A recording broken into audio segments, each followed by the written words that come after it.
Елена Петровна Блаватская, теософ, писательница и путешественница. Родилась в ночь на 31 июля по новому стилю 12 августа 1831 года в Екатеринославе, сегодня Днепр.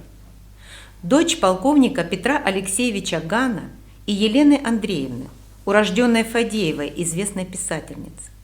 По материнской линии внучка тайного советника Андрея Михайловича Фадеева и княжны Елены Павловны Долгорукой, которая после смерти матери занималась образованием Елены Петровны в Саратове и в Тифлисе. В 1849 году выходит замуж за Никифора Васильевича Блаватского, государственного чиновника 40 лет. Покидает мужа и родных. Путешествует по Турции, Греции, Египту, Европе, Мексике, Америке, Индии. До 1875 года Елена Петровна совершила практически трехкратное кругосветное путешествие. В 1875 году в Нью-Йорке вместе с полковником Алькоттом основала Теософское общество, одной из главных целей которого было образовать ядро всемирного братства, без различия расы, цвета кожи, пола, касты и вероисповедания.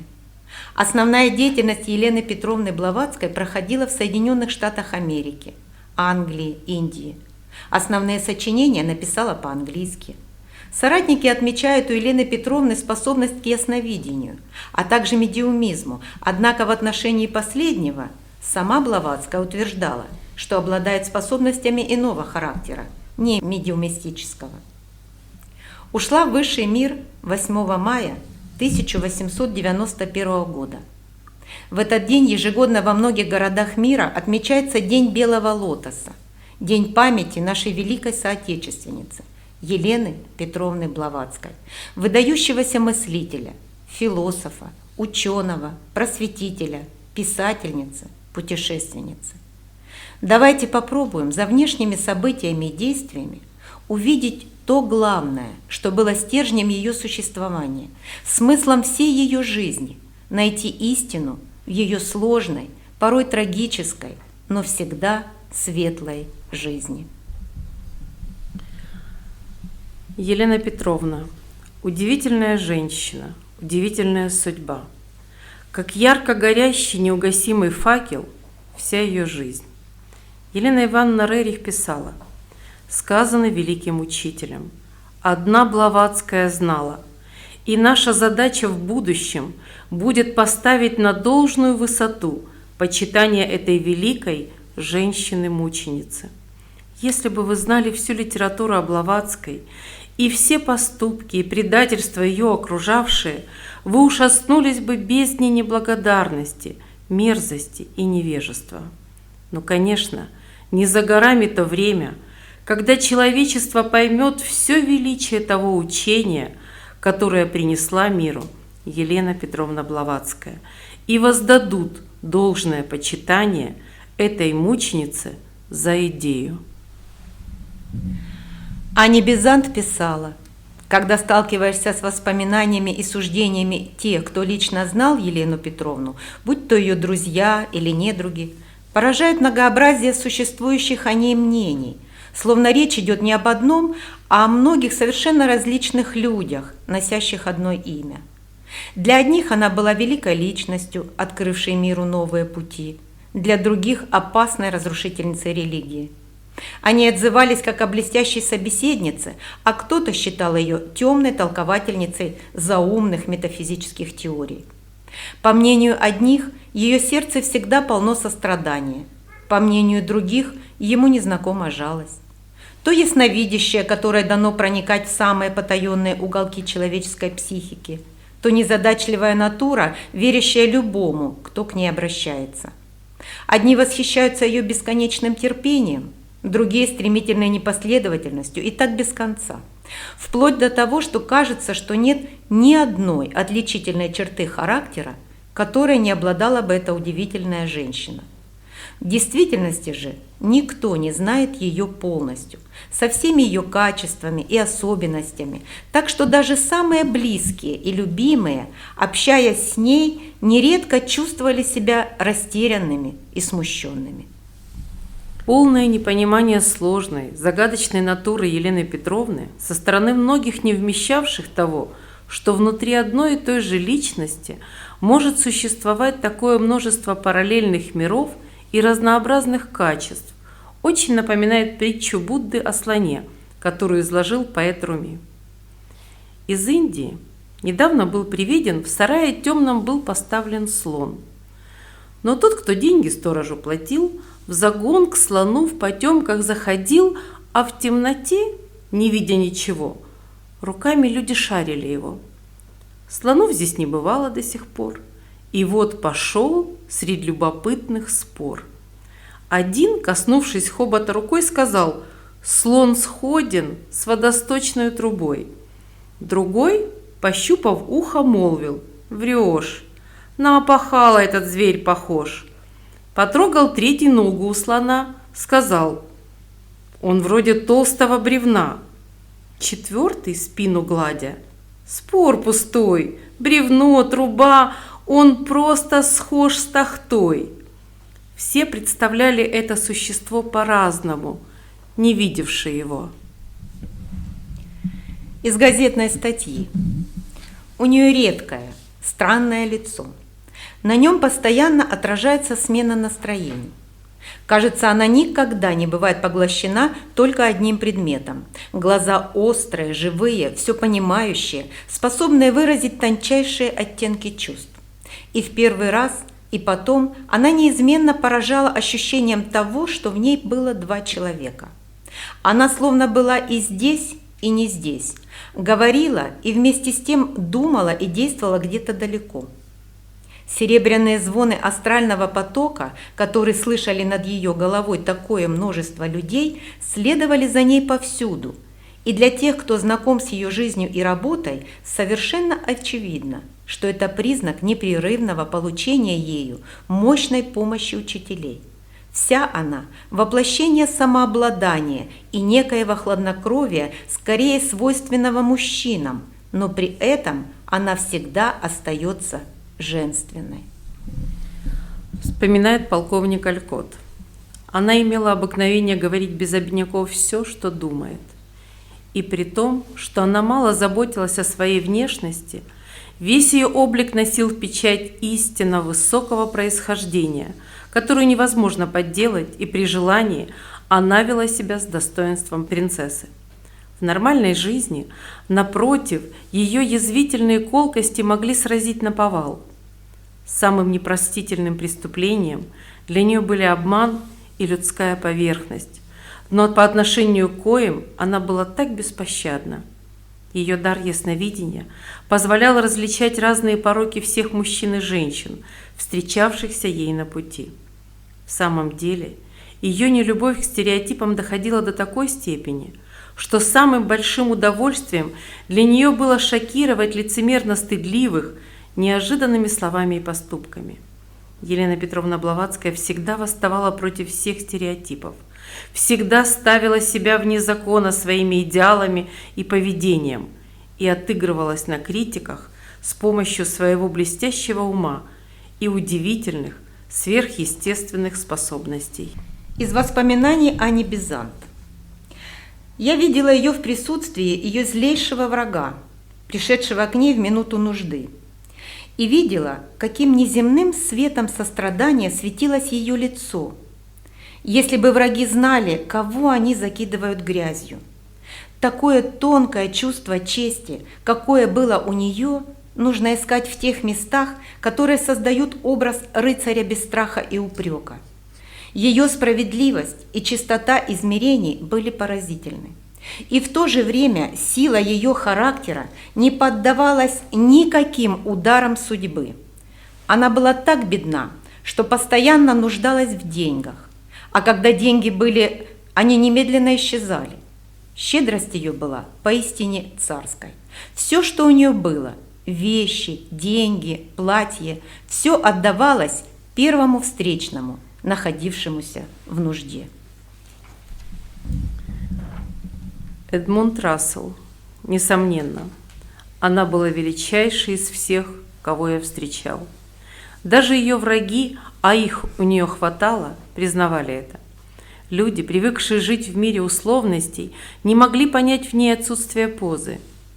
Ее постоянных превращений из смеющегося ребенка в глубокомысленного старца. Это было неприлично. Так кто же вы, мадам Блаватская? Мое детство. В нем баловство и проказы с одной стороны, наказание и ожесточение с другой.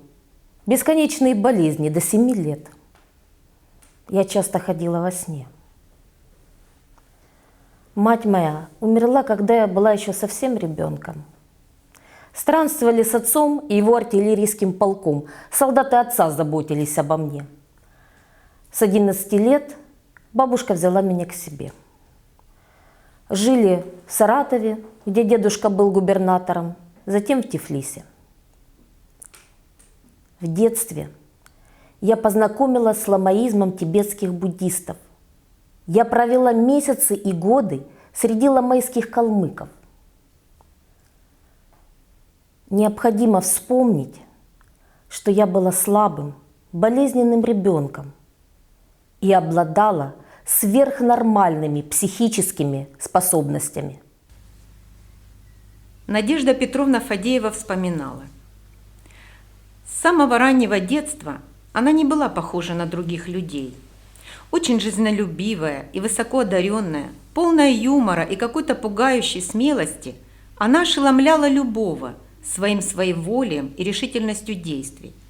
Ее неспокойный темперамент, ее страстная любовь ко всему непознанному и таинственному, жуткому и фантастическому, и прежде всего ее стремление к независимости и свободе действий, стремление, которым никто и ничто не могло управлять, все вместе это при ее неукротимом воображении и ее удивительной чувствительности показывало, что она обладала исключительной натурой. Оставаясь одна, она проводила часы и дни напролет где-нибудь в темном углу, нашептывая сама себе волшебные сказки о путешествиях среди дальних звезд и других миров. Но как только гувернантка отдавала ей ясное распоряжение сделать то или это, ее первым побуждением было не подчиниться. Для того, чтобы заставить ее сделать что-либо, было достаточно запретить ей это делать, и все было в порядке. Ее гувернантки были просто мученицами, если вспомнить, как они пытались справиться со своей работой, но им никогда не удавалось сломить ее непокорность и повлиять хоть чем-то, кроме доброты, на ее гордую и бесстрашную натуру. И позже, в девичестве, ее самолюбивый характер заставил ее открыто бунтовать против принятых в обществе норм. Я ненавидела балы и высшее общество, как ненавидела лицемерие в любом его проявлении. Я презирала балы и залы. В 16 лет я умышленно сунула ногу в кипящий котел и была вынуждена провести 6 месяцев дома. Ее невозможно было ни подчинить проявлениям притворного уважения, ни запугать общественным мнением. Она была неуправляема и свободна на самые невообразимые рискованные проделки. В то же время не мог никто сравниться с ней в ее усидчивой учебе, и ее ничем нельзя было оторвать от книг, которые она буквально поглощала днем и ночью.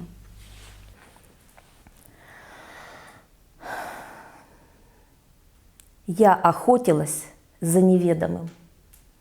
Мир, в особенности люди, приверженные пустой болтовне, знают лишь внешнюю сторону моей юности. Но никто, даже мои родители, не понимали ничего из моей скрытой внутренней жизни, таинственной, непостижимой даже для меня самой. Вся природа для меня жила своей загадочной жизнью. Я слышала голос каждого предмета и формы. Я видела призрачные глаза, смотревшие на меня. В то время как любой другой человек, видел просто пустое пространство. Вы скажете, что за чушь несет эта добрая женщина, и будете правы. Думайте, что хотите, но не выступайте против истины, говоря себе, что все это чушь. Вы, должно быть, слышали, что мой прадед, князь Павел Васильевич Долгорукий, имел странную библиотеку, насчитывающую тысячи томов по магии, алхимии и прочим оккультным наукам. Я прочла их с острейшим интересом, прежде чем мне исполнилось 15. Вся чертовщина средних веков нашла себе прибежище в моей голове. И скоро уже ни Парацельс, ни Агриппа ничему не могли научить меня. Знаете, почему я вышла за старого Блаватского? Потому что в то время, как все молодые люди смеялись над магическими суевериями, он верил в них. Он так часто говорил со мной об ариванских колдунах, о магических науках курдов и персов, что я приняла его, чтобы использовать как ключ к ним. В 17 лет Елена сообщает родным, что выходит замуж. Ее выбор ошеломлял. Но вскоре, после помолвки, испугавшись того, что натворила, она пытается убедить родных расстроить свадьбу. Но вдруг ее настроение резко меняется. Она решает, что, будучи замужней женщиной, она наконец освободится от постоянной опеки и надзора. Но уже стоя у алтаря, услышав обращенные к ней слова священника «Ты должна уважать своего мужа и подчиниться ему», ее лицо сначала вспыхнуло от гнева, а потом стало мертвенно-бледным. Еле слышно, как в ответ она пробормотала сквозь зубы: «Я никому ничего не должна». Конечно, Елена Петровна еще в пору юности ярко выделялась на фоне своих сверстников. Сильный, живой характер, умственная одаренность и, конечно же, необычайные психические способности. Но, наверное, никому из знавших ее тогда и в голову не приходило, кем станет в будущем эта своенравная и непокорная девочка. Но в ее душе уже зрело и росло чувство, что настоящая ее жизнь не может протекать среди суеты и проблем обычной жизни. Сердце ее звало в неведомое, жаждало чего-то прекрасного, настоящего, ради чего стоит жить. Во многом это были еще неосознанные порывы, но в своих снах и видениях она уже видит того, кто поведет ее по жизни.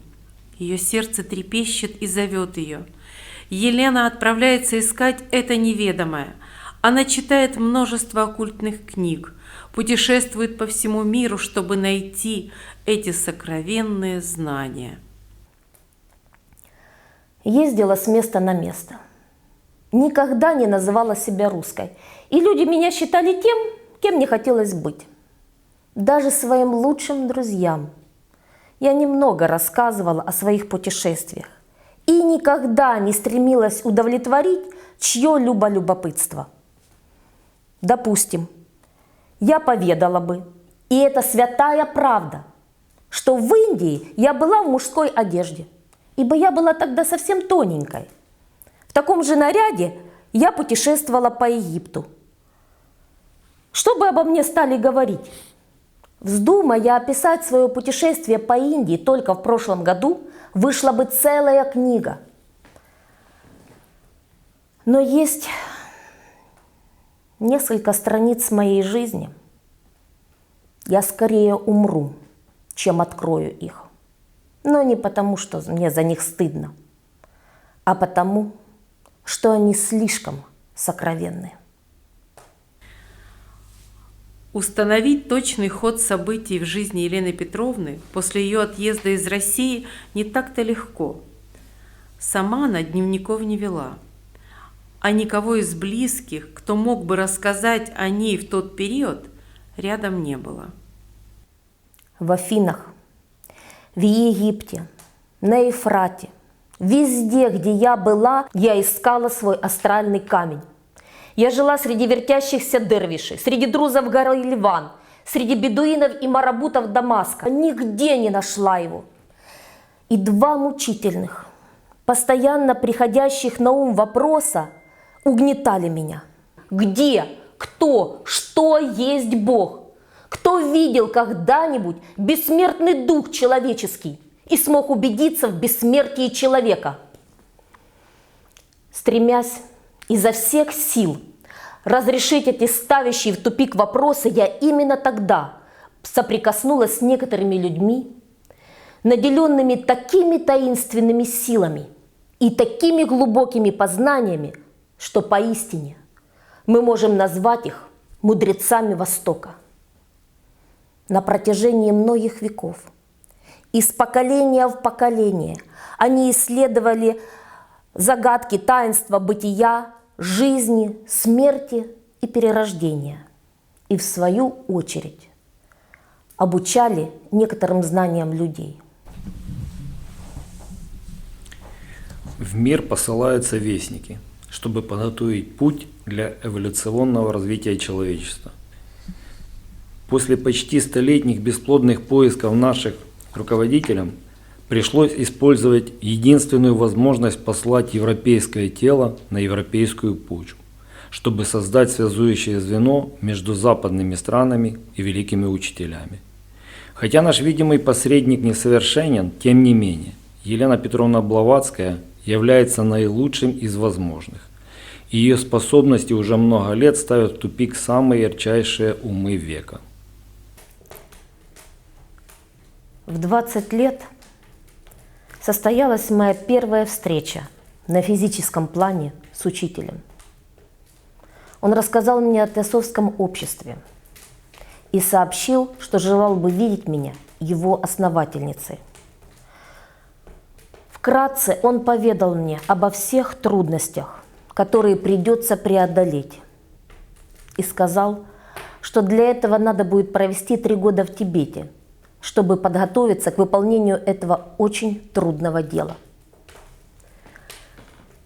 После 3 дней серьезных размышлений я приняла предложение. Вскоре я покинула Лондон. В Тибете Елена Петровна провела 3 года. Она побывала в самых неизвестных уголках Тибета, куда не мог проникнуть ни один европеец. Она училась у мудрецов Востока. Никто не знает подробностей этого периода ее жизни.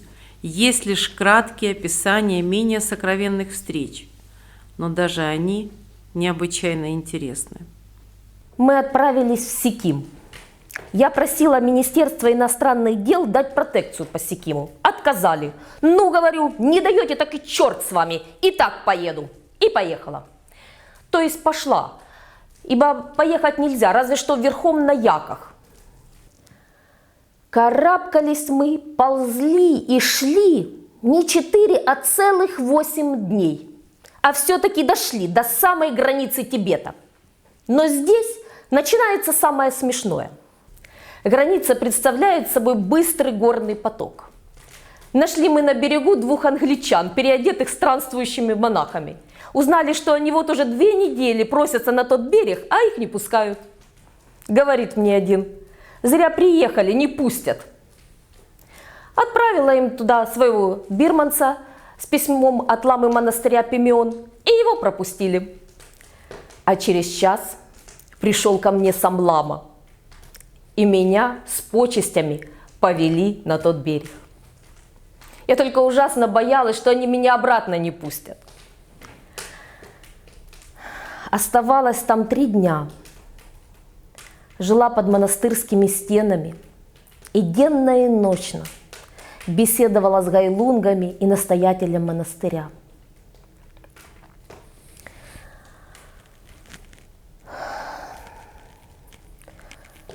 Сидела в их библиотеках, куда ни одну женщину не пускают. Трогательная дань моей красоте и ее абсолютной безвредности. Настоятель монастыря провозгласил меня одним из воплощений женской бодхисаттвы, чем я весьма возгордилась. Затем пришло письмо от учителя, и меня унесли уже другой дорогой назад. Ничто не может так красноречиво сказать о человеке, как его собственные поступки. Поступки, совершаемые в тот момент, когда нет ни благодарных свидетелей, ни воздаяния в этом материальном мире. Поступки, совершаемые не от ума, но от сердца. В июне 1873 года Елена Петровна Блаватская направлялась из Франции в Нью-Йорк. Она прибыла в Гавр с билетом первого класса до Нью-Йорка и парой долларов в кармане, поскольку никогда не имела при себе лишних денег. Уже подходя к трапу, Елена Петровна увидела, что на пирсе сидит бедная женщина с двумя маленькими детьми и горько плачет. «Отчего вы плачете?» – спросила она. Та сказала, что муж прислал ей из Америки денег на дорогу, и она все истратила на самые дешевые билеты в 3 классе, а они оказались фальшивыми. Где теперь искать мошенника, она не знала. Она оказалась совершенно одна, без денег, в чужом городе. «Идемте со мной», – сказала Елена Петровна, и направилась прямо к агенту пароходной компании, уговорив его обменять ее билет 1 класса на билеты в 3 для себя и бедной женщины с детьми. Всякий, кто хоть раз пересекал океан 3 классом, среди толпы иммигрантов по достоинству оценит такую жертву со стороны женщины с тонкой чувствительностью. Кроме того, во время этого путешествия на корабль обрушились сильные западные ветры, и судно задержалось в пути на 4 дня. 2 недели в духоте, давке, при отсутствии элементарных удобств, плохой пище и воде. Плюс к тому нешуточная угроза пойти ко дну и полное безденежье. Нетрудно представить, каким кошмаром было для нее это путешествие через Атлантику. В другой раз, во время работы над тайной доктриной, Елене Петровне приходилось очень много писать, но она была недовольна качеством чернил, которые продавались в Остенде. Поэтому она начала изготавливать их сама, по более совершенной рецептуре, как некогда в России. Поскольку свойства новых чернил были оценены по достоинству, то производство их пришлось расширить, и вскоре оно выросло в маленькое предприятие. Графиня Вахтмайстер, неотлучно жившая с Еленой Петровной, рассказывает, как однажды в дверь Елены Петровны постучалась просительница, оказавшаяся в крайней нужде. Глубоко тронутая историей несчастной женщины, Блаватская решила помочь ей. В кармане ее просторного рабочего капота денег не оказалось. Она выдвинула ящик своего письменного стола, но и там было пусто. Тогда она позвала графиню. «Послушай, Констанс, отдай ей наш чернильный заводик, авось да выкарабкается». Так они и поступили. Поистине, удивительная женщина.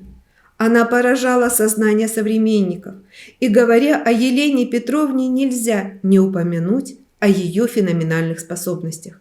Ведь споры вокруг них до сих пор не утихают. Ее психические способности вызывали удивление, восхищение и недоверие современников, служили для обвинения ее в мошенничестве. Вспоминает Уильям Джадж. «Я видел, как она заставляла предметы в комнате двигаться без чьей-либо помощи. Однажды на наших глазах серебряная ложка из самой дальней комнаты прошла через 2 стены и 3 комнаты и оказалась у нее в руках, просто по ее безмолвному приказу. В другой раз она извлекла прямо из стены дюжину баночек с краской, которые понадобились мне, чтобы нарисовать картину в ее комнате. Еще как-то раз она взяла запечатанный конверт, и мгновение спустя письмо оказалось у нее в руках, а конверт по-прежнему остался запечатанным. Она снова коснулась письма, и тут же возник его дубликат. Был еще случай с ее кольцом с 3 сапфирами. Одной даме очень уж захотелось его поносить. Елена Петровна сняла его и отдала. Дама ушла, унося с собой иллюзорное подобие кольца, а оригинал остался на месте. И таких примеров сотни. Феномены действительно возбудили интерес в умах тех, кому довелось быть их свидетелем. Но, к сожалению, интерес этот оказался в большинстве случаев праздным.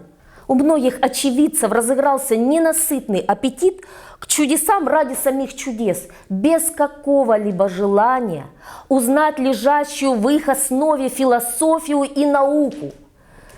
Когда феномены не более чем банальная иллюстрация их истинности и силы.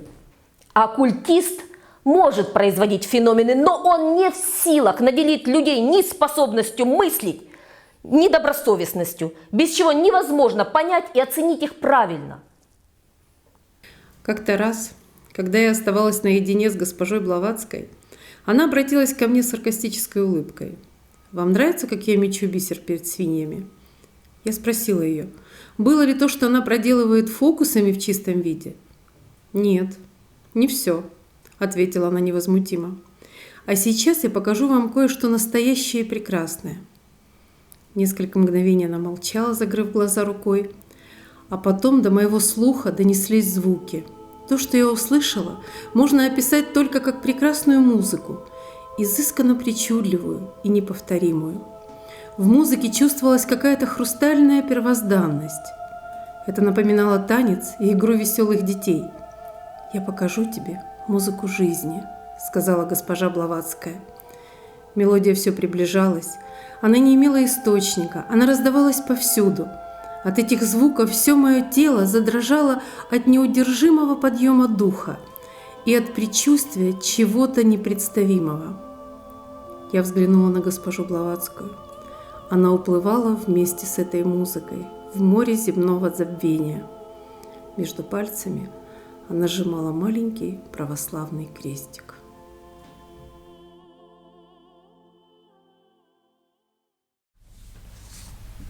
Она способна производить оккультные феномены и производила их, благодаря своим естественным силам в совокупности с некоторыми долгими годами регулярного обучения. Когда же мы говорили ей, что не стоило этого делать, то она отвечала, что для нее единственной радостью было оказаться полезной для нас. Все то же чувство, которое ее заставляет совершать все это настолько преданно, искренно и истинно, что его невозможно ни уважать, ни относиться к нему с равнодушием. Нет силы ни от Бога. Смущаться ею вам нечего, если вы не злоупотребляете особым даром, данным вам, сказал Елене Петровне у мощей святых митрополит Киевский, почтенный старец, преосвященный Исидор. Мало ли неизведанных сил в природе, ведь их далеко не дано знать человеку, но узнавать ему их не воспрещено, как не воспрещено и пользоваться ими. Он преодолеет и со временем может употреблять их на пользу всего человечества. Бог да благословит вас на все хорошее и доброе. Как сердце зрелого человека, испытавшего многое на своем веку и жившего вдали от родных мест, вдруг дрогнет и ощутит давно забытое тепло при виде матери, так отзывалась душа Елены Петровны необъяснимым трепетом и любовью к Христу и к православию. Приехав в Париж по делам теософского общества, я ощутила непреодолимое желание пойти в православную церковь. Я стояла там с открытым ртом, как если бы я стояла перед своей дорогой матушкой, которую не видела много лет и которая никак не может узнать меня. Я не верю ни в какие догмы, мне противны всяческие ритуалы, но мои чувства к православной службе совершенно иные.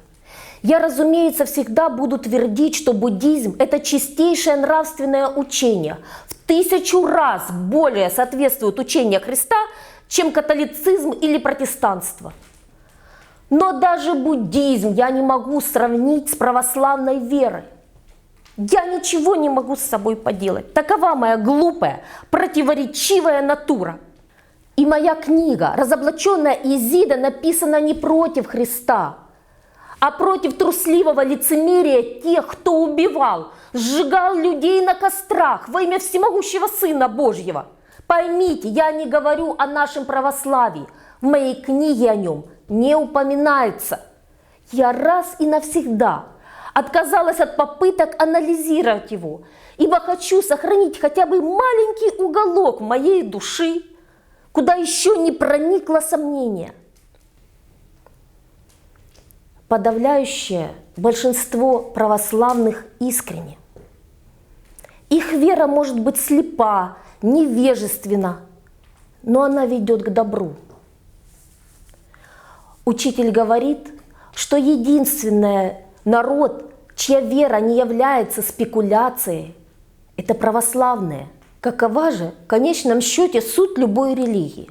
Возлюби ближнего своего, как самого себя, и Бога превыше всего. Я враг католических и протестантских излишеств.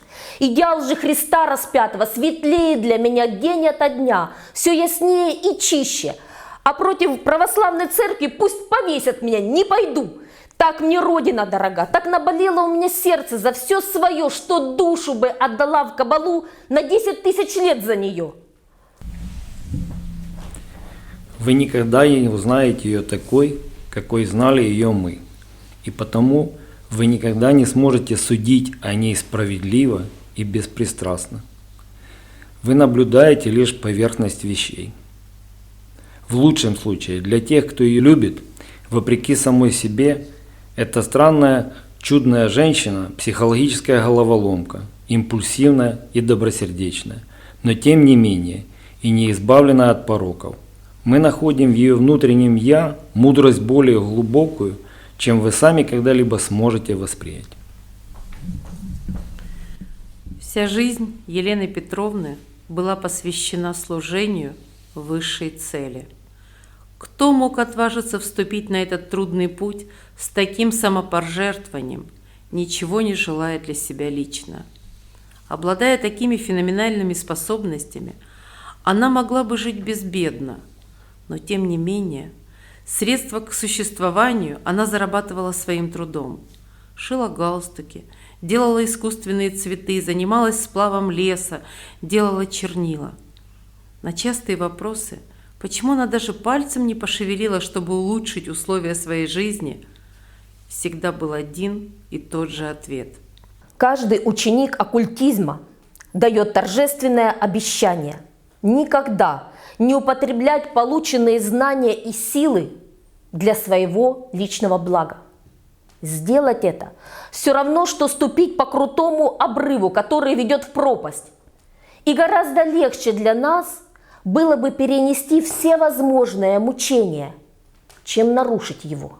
Что за ерунда? Создание предметов с помощью психической силы. Я не желаю верить в подобные вещи.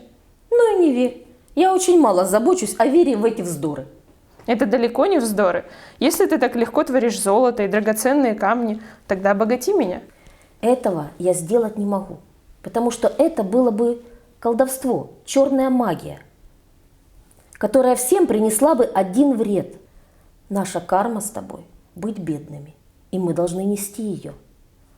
Если бы я себя или тебя попробовала обогатить таким образом, то погубила бы нас обеих не в этой минутной жизни, а на долгие, может быть, вечные века.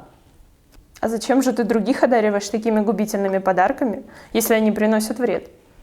Те вздорные вещи, которые мне дано было сделать ради убеждения людей в том, как могущественны духовные дары и сила воли человека, ничего не значили и никакого влияния ни на кого, ни на что иметь не могли. Разве кроме убеждения тупоголовых материалистов, которые ничего не возьмут толк, пока им не расставят всех точек над «и». Как вы знаете, Елена Петровна Блаватская была послана в мир открыть путь для сдвига сознания человечества, зашедшего в тупик, а также сказать правду о спиритизме и тем самым предотвратить многие губительные последствия этого увлечения.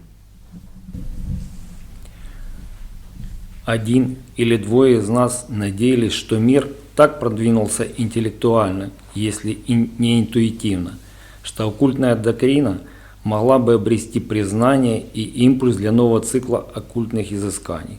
Другие, более мудрые, как это кажется теперь, придерживались другого мнения. На согласие на испытание было дано. Однако было обусловлено, что попытка должна быть произведена независимо от нашего личного управления, без вмешательства с нашей стороны. Таким образом, мы нашли в Америке человека, способного стать лидером. С ним мы соединили женщину с наиболее исключительными и чудесными дарованиями.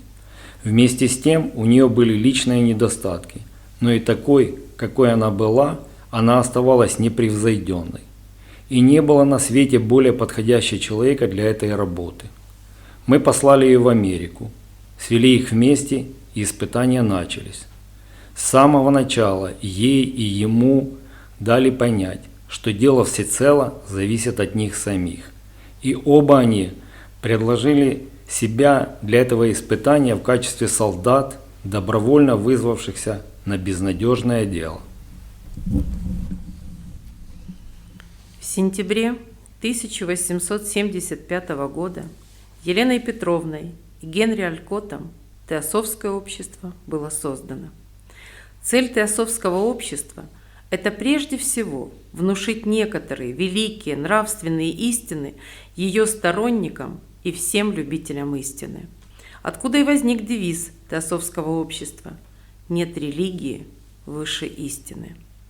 Главный движущий мотив основателей Теософской школы – это примирить все религии, секты и нации общей системой этики, основанной на вечных истинах. Это общество было организовано по единственному принципу – глубинному братству людей. Истинная теософия – это альтруизм. У теософов несколько целей, но самые важные из них те, что ведут к облегчению человеческих страданий в любой форме, причем как моральных, так и физических. И мы верим, что первое гораздо важнее второго. Теософия призвана проповедовать этику и очищать душу, а уже это приносит облегчение и физическому телу. Достичь истинной цели удается лишь изучающим оккультизм не из эгоистических побуждений, а с намерением помочь страдающему человечеству.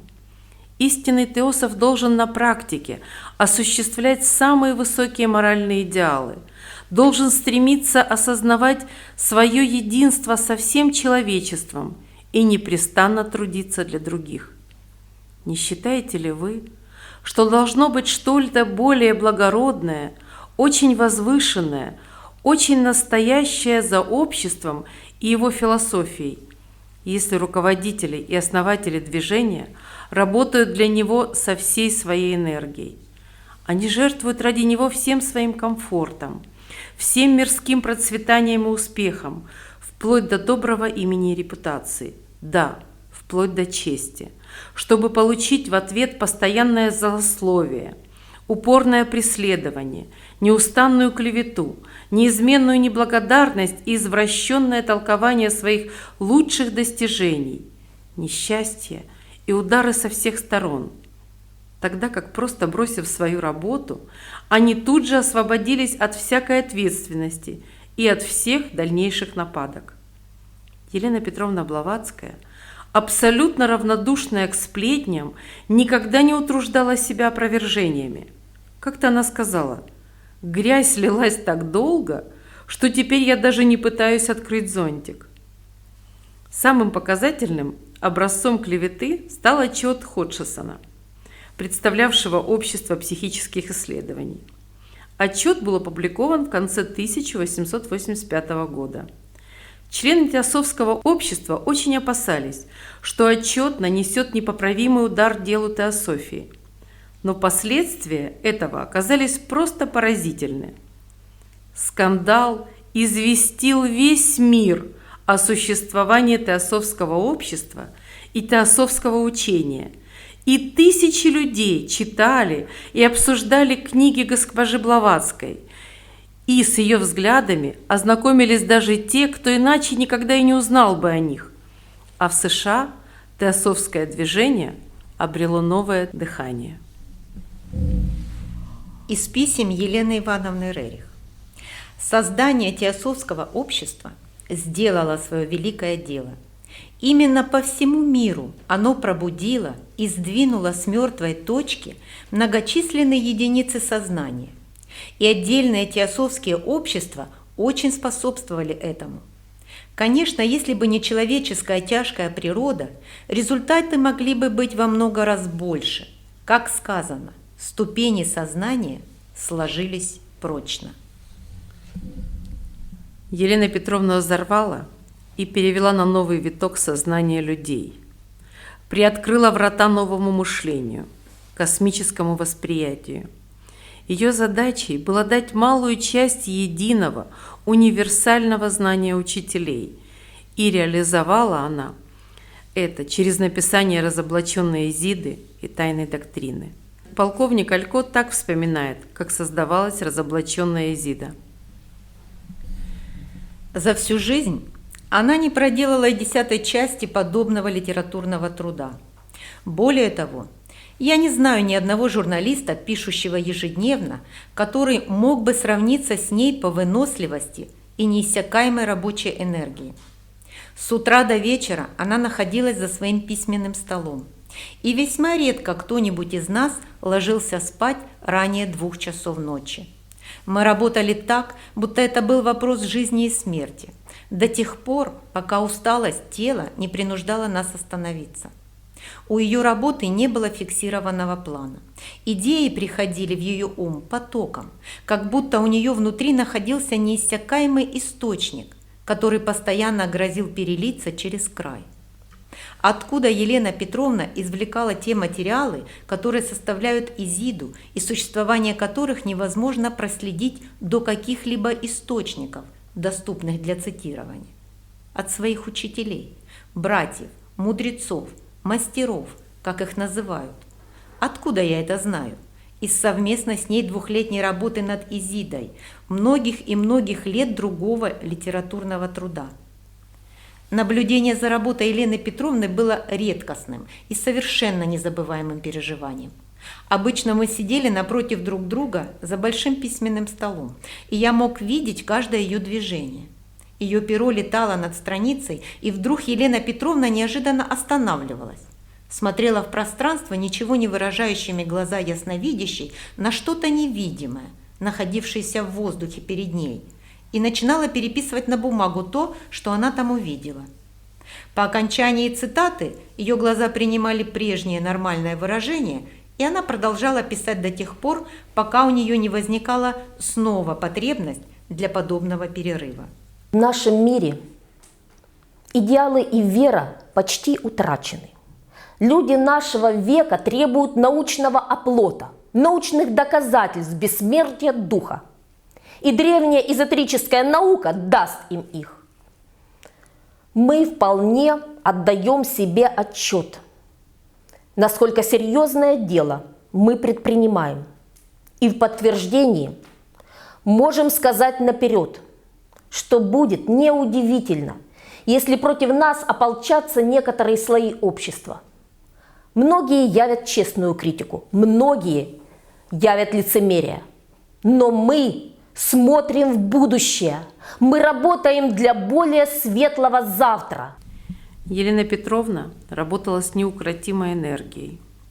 Она выполняла задачу, возложенную на нее учителем, не жалея себя. Перед таким трудом и подвигом должна умолкнуть всякая недоброжелательность и возникнуть глубокое уважение к необыкновенным силам великой души. Я сейчас очень плотно работаю над тайной доктриной. Все, что было раньше, при работе над разоблаченной Изидой повторяется вновь, только лучше и яснее. Вероятнее всего, пишу не я, а мое эго, мой внутренний принцип, который обитает во мне. И даже он делает это при помощи моего учителя, который во всем помогает ему. Они знают все, они помнят все. Без них откуда бы еще я могла добыть свое знание? Особенно ярко мы это видим на замалчивании имени Елены Петровны Блаватской. Труды ее читаются, многие ими пользуются, но никогда не упомянуто имя ее. Между тем, ее труд является величайшим трудом прошлого столетия. Таково мнение одного из великих учителей. Ни один современный ей философ или ученый, ни один историк не смог осилить такого труда. Мы можем заявить о том, что представители думающей общественной через Елену Петровну Блаватскую смогли понять логически стройную, гармоничную философскую схему происхождения судьбы и эволюции человека. Схему, по сравнению с которой в точном соответствии с истиной блекнут все другие. В течение многих лет великий сирота человечество рыдало в темноте, ища поддержки и света, страдая от разделенности, ревности, ненависти, разрывавших в куски саму его жизнь. Оно требовало какого-то твердого основания. Открытие часть мудрости поможет заложить такую основу, удовлетворить одновременно и разум, и дух, безопасно провести человечество сквозь ночь к рассвету долгого дня. Могут спросить, в каком отношении находится наше учение Агни-йога к нашему же, данному через Блаватскую. Скажите, каждое столетие дается после явления подобного изложения кульминация заключительная, которая фактически движет миром по линии человечности. Так учение наше заключает тайную доктрину Блаватской. Нечеловеческий труд, энергетические перегрузки, постоянная борьба подорвали здоровье Елены Петровны. Дух силен, но плоть слаба. И практически потеряв контроль над своим измученным телом, Елена Петровна продолжает работать, но здоровье ее ухудшалось. Учитель был здесь. Он предложил мне на выбор: или умереть и освободиться, или остаться и закончить тайную доктрину. Он сказал мне, как тяжелы будут мои страдания и какое трудное время предстоит мне. Но когда я подумала о тех людях, которым не разрешено передать свои знания, и о теософском обществе, которому я уже отдала кровь своего сердца, я решила пожертвовать собой. И она промучилась еще 5 лет, потому что с земной точки зрения тот напряженный труд, который она несла до последнего часа, несмотря на жестокие физические страдания, нельзя назвать иначе, как мученичество. За эти 5 лет была дописана тайная доктрина, написаны ключ к теософии, голос безмолвия, множество статей в журнал. Кроме этого литературного труда, Елена Петровна каждый вечер вела многочисленные беседы с литераторами и учеными. Любовь, взаимная помощь, непреклонное служение истины. Если бы люди хотя бы раз осознали, что именно в этих вещах можно найти истинное счастье, а вовсе не во владениях, в богатстве и эгоистических удовольствиях, тогда разошлись бы черные тучи, и на земле зародилось бы новое человечество, и тогда, несомненно, наступил бы золотой век. Только те, кто день за днем жили с ней, кто видел ее постоянные телесные страдания и нравственные муки, переносимые ею с таким мужеством и непобедимым терпением, только они поймут, как велик наш долг перед ней и как мало осознается этот долг. Из писем Елены Ивановны Рерих. Елена Петровна Блаватская была великой мученицей в полном значении этого слова. Зависть, клевета и преследование невежества убили ее, и труд ее остался незаконченным. Последний, заключительный том тайной доктрины не состоялся.